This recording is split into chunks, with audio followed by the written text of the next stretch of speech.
انما مثل الحياة الدنيا كماء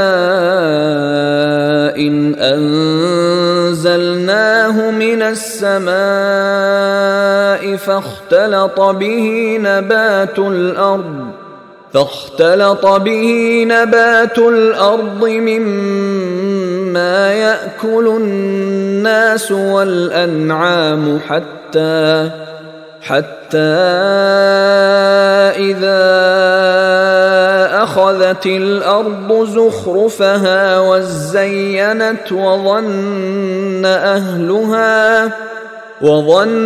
أهلها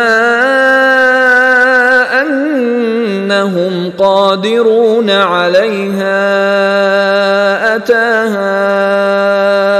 أمرنا ليلا أو نهارا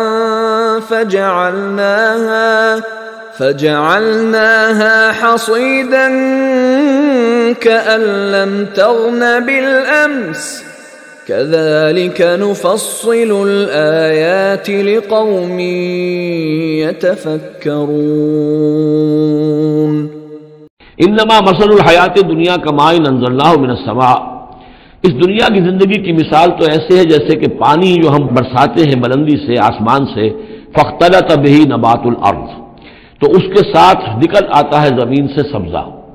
پانی برسا، زمین بے آب و گیا تھی، کوئی ہریالی نہیں تھی، نہ کوئی گھاس ہے، کچھ نہیں ہے، بارش کے بعد جو ہے زمین کے اندر سے ہی پھر وہ ہریاول ابھر کر آ گئی ہے۔ فاختلط به نبات الارض، نبات تو زمین میں موجود تھی، اس کو نکالنے کا ذریعہ پانی بنا ہے۔ مما یاکل الناس، جس میں سے کہ لوگ بھی کھاتے ہیں، والانعام، اور جو چوپائے ہیں اور حیوانات ہیں وہ بھی کھاتے ہیں۔ حتی اذا اخذت الارض زخرفها، یہاں تک کہ جب زمین خوب اپنا سنگھار کر لیتی ہے۔ اب یہ دیکھیے بڑے خوبصورت الفاظ ہیں، زمین جب اس میں سرسبز ہے، شاداب ہے، کہیں آپ نے دیکھا کہ کہیں جو ہے وہ سرسوں کے پھول ہیں، وہ پیلا گہنا جو ہے اس نے پہنا ہوا ہے، تو قرآن مجید نے لفظ استعمال کیا جب وہ اپنا پورے طرح سنگھار کر لیتی ہے۔ حتی اذا اخذت الارض زخرفها، وہ اپنی پوری رونق اور چمک دمک حاصل کر لیتی ہے، وزینت، اور خوب مزین ہو جاتی ہے، سولہ سنگھار کر لیتی ہے۔ وظن اہلها انہم قادرون علیہا،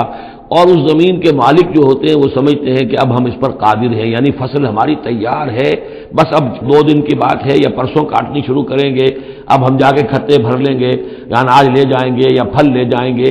لیکن کیا ہوتا ہے، اتاہا امرنا لیلا و نہارا، کہ اچانک ہمارا ایک حکم آتا ہے اس کھیتی پر یا اس باغ پر،